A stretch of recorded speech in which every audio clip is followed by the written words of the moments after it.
Welcome to Jeffrey's first annual Halloween month, where anything can happen. So viewers, beware, you're in for a scare.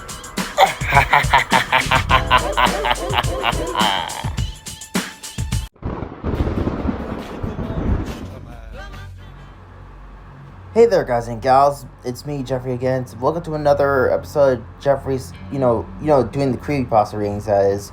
And today we're doing a Creepypasta called Console Me.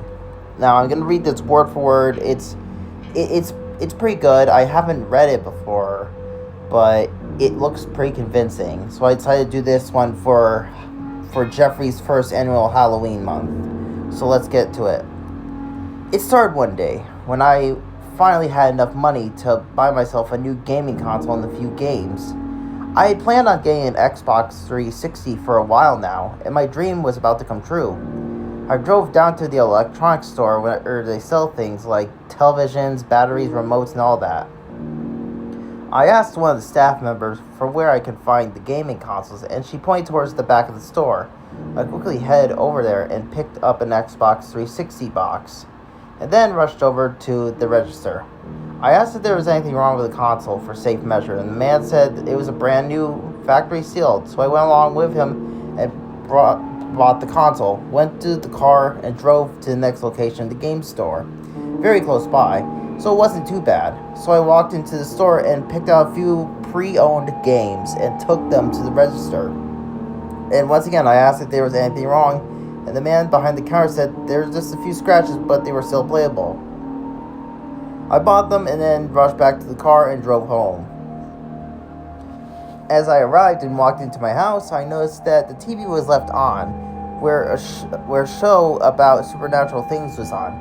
I disregarded it, quickly set up the new console, went to the natural process of making a profile and an avatar, and then popped in my first Xbox 360 game, which was Borderlands. I couldn't wait. I was trembling with excitement. The next day, I had finished the main campaign of Borderlands, and I was doing all the side quests I had skipped. At this point, the bandits, skags, and other enemies were hard to beat, as they were around the same level as I was. And I didn't have very good weapons. However, this did not faze me at all. Slowly, I got through the missions, and then I stopped for a while and decided to try to find better gear. This was easier said than done, and I couldn't find anything worth meaning or mentioning. I yelled at the game, "Damn, why is this so hard? All I want is a weapon, strong enough to kill these things." At that moment, I found a supply crate. I found my first orange weapon, one of the rarer weapons, and I almost jumped through the roof in excitement, but what made me think was, at the moment I yelled at the game, it happened. I shrugged it off as a coincidence and it continued.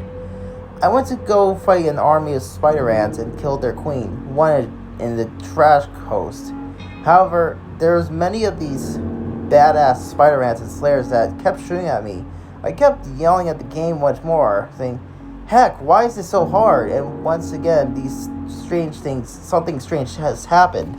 The orange weapon I had, which was a sniper, managed to kill them all with one hit, not even a critical. Even though the queen, which was the second highest health amount of any Spider-Man in the game, this time I was sure there was something wrong. I had enough of Borderlands for the time and decided to play on my next game, which was BlazBlue. Continuum Shift Extended. I went back to the home menu, put the disc in, and once again bouncing up and down in excitement. But the game froze as it tried to load the game. At that point, I heard a voice. "Hello, Azrai Temsev." I jumped back a while, my breath quickening. What happened? I get to my breathing to normal and try to forget what I just heard. But then the same voice spoke again. "Hello, sir? Are you there?" This time I freaked out a little more, putting the controller down and rushing out of the room to the kitchen. I kneeled over the sink, running some water, and I ran my hand under the water, splashing water on my face, and then took a few deep breaths. Must have been like imagining something, or must have been my flatmate. I walked back into the lounge room and see that the intro to BlazBlue had just began playing. I sat back in my seat and smiled, and how awesome it was. The game froze for a short moment, and the same voice said, "Help me." This time I didn't take a chance. I ran to the house to my flatmate's bedroom, but he was asleep. I pinched my cheek hard to see if I was dreaming, but I wasn't. I couldn't have been hearing things, could I? I slowly walked back to the lounge room where the title was, and pressing start to show up a storage device to save my data to. There was a few graphical glitches on the main menu, but there was some off-color pieces. I mean, I hadn't seen this, but comparing it to the majority of the background, it was off. The game ran smoothly, though. Some of the commands would not register, though, but it was fine, as it wasn't too common. Every time I beat a opponent, though, the game would freeze, audio and video, and I could hear background sound. It was as if someone was gasping for air. I disregarded the fact that my flatmate had light asthma and his inhaler was close by, so there was no immediate danger, so the game decided to play again, but it froze again, the voice before coming back. "Find the microphone and headset in the box," it gasped. I was curious, if a little bit freaked out, but then I looked over inside the box, and there was indeed a microphone and headset, which was a little strange as I had not purchased one, as it wasn't in the box when I opened it. And the box didn't say it come with one. Rather reluctantly, I plugged in the controller and strapped it to my head. "Hello?" I said cautiously, waiting for a response. The voice had sighed. That made it sound as if the person had gone from a nasty fall. "Oh, good, you're still there." I hadn't paid attention until now, but the voice sounded female. "Who are you?" I asked again. "My name is Cass." "What about you?" she said, suddenly more relaxed. I hesitated for a bit, and then I shook my head. "I'm not too comfortable with telling." I heard a faint giggle, and then a sigh. It must have come from this person. "That's understandable. Oh, I forgot. Would you like to continue playing your game?" My eyes widened a little bit, and I responded with a yes, and the game started up with the character select screen. "Did I give you a fright?" I shook my head, picking another character. At first, yes, I managed to stammer out, and then I heard another giggle from Cass. "Sorry, I didn't mean to." She was very polite, with a soothing voice. I picked the computer's character and began a new match. Surprisingly, there was no apparent glitching. All the commands I entered happened, the menus that didn't give that off coloring, and it ran like a brand new game. Was this because I talked to Cass? I didn't know. "What were you doing in my console?" I asked, trying to be polite. "I was bound to you quite some time ago, sort of like a string attached to two people's fingers. I didn't show up sooner because I had no means of contacting you." "What about one of the other consoles I have?" "They weren't compatible. None had a microphone attachment." I looked away for a moment and then looked back at the screen, still playing matches with the computer. "My Nintendo DS has a microphone." She giggled, then tried to muffle it. "Don't you remember? Your flatmate didn't check to see if everything was working. The microphone never worked." I snarled under my breath and shrugged it off, continuing the game, losing on this match. "This Cass, she got bound to me? Since when?" When I noticed it changed, I shrugged off the thought, and I turned off the console and then took a short nap on the couch. I woke up about an hour later, which is no longer than my usual naps. I turned on my Xbox again and noticed the opening scene had frozen on the last frame. What also appeared to be a droning sound, and then the menu showed a few seconds later. "Why didn't you say goodbye?" I heard Cass's voice say. I was a little shocked. I strapped in the headset and responded, "Oh, sorry, I didn't think about it." She huffed off and went silent.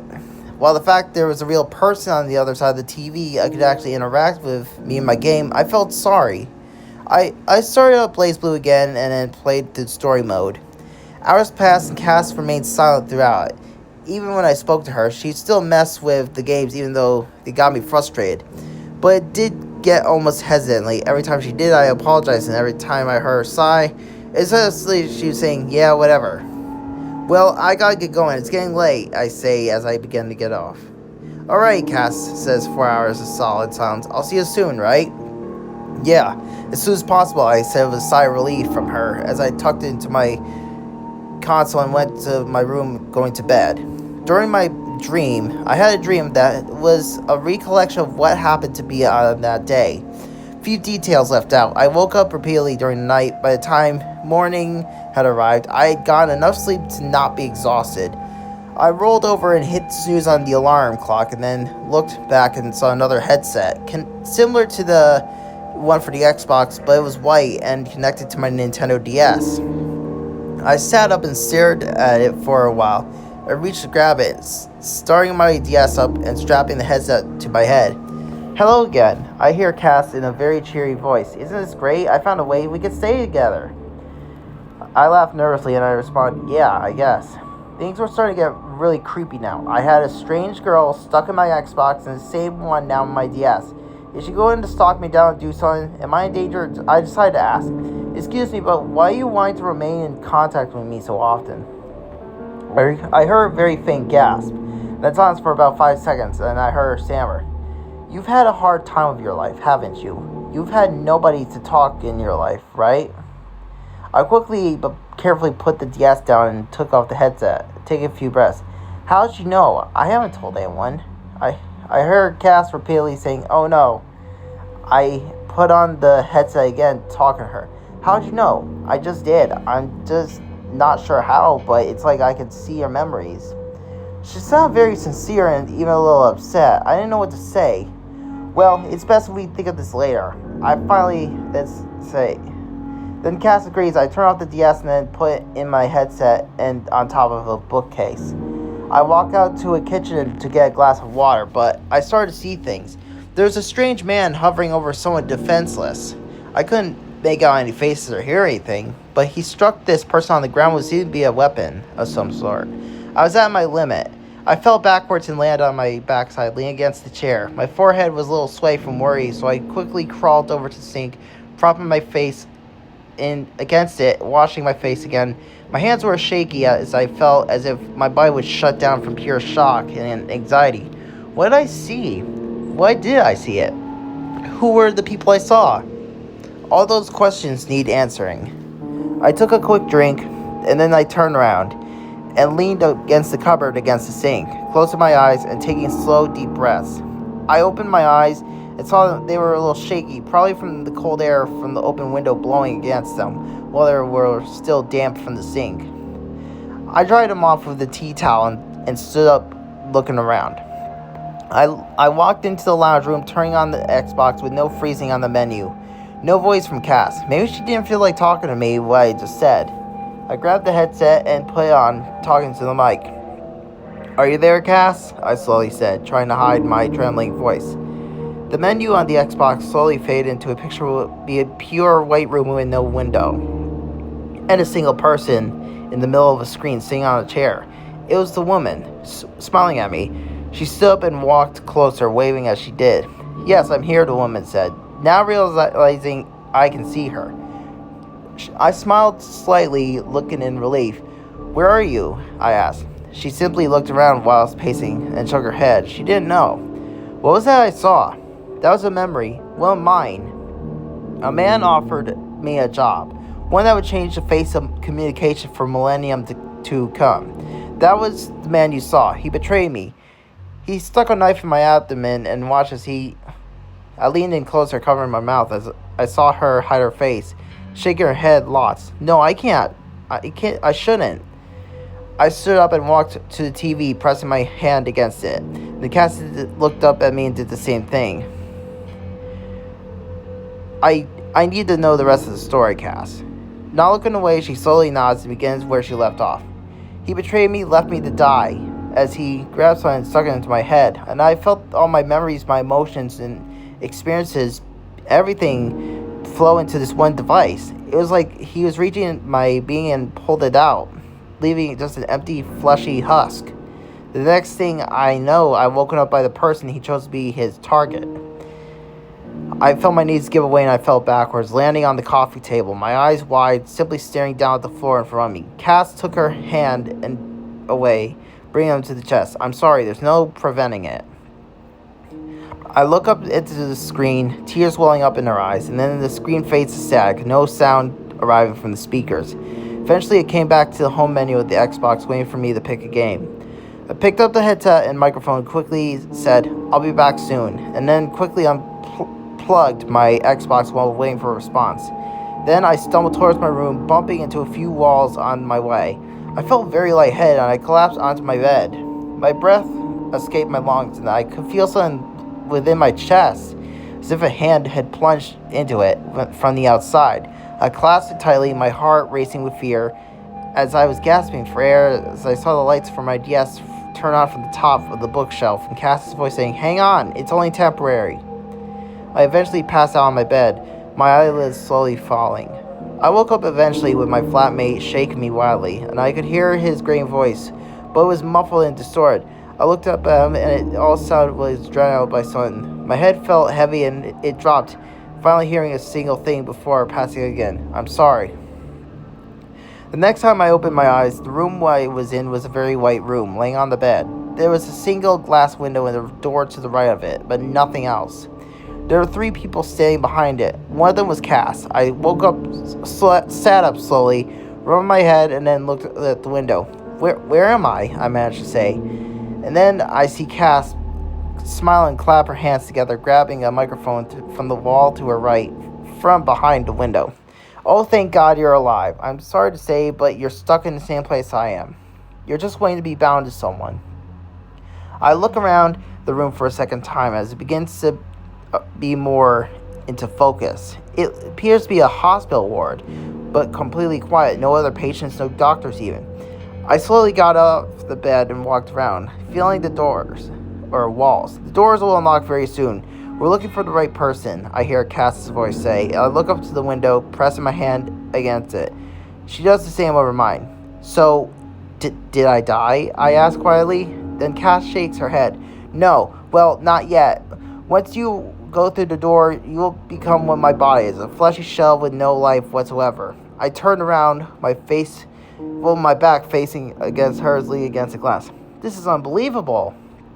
I hear Cass sigh through the microphone, gently knocking on the glass to get my attention. "Don't worry, as long as you're here, you can relive as many memories of your life as you want and make new ones." I hear her whisper as I hear clicking from the door to the left. I look over at it and then back at Cass.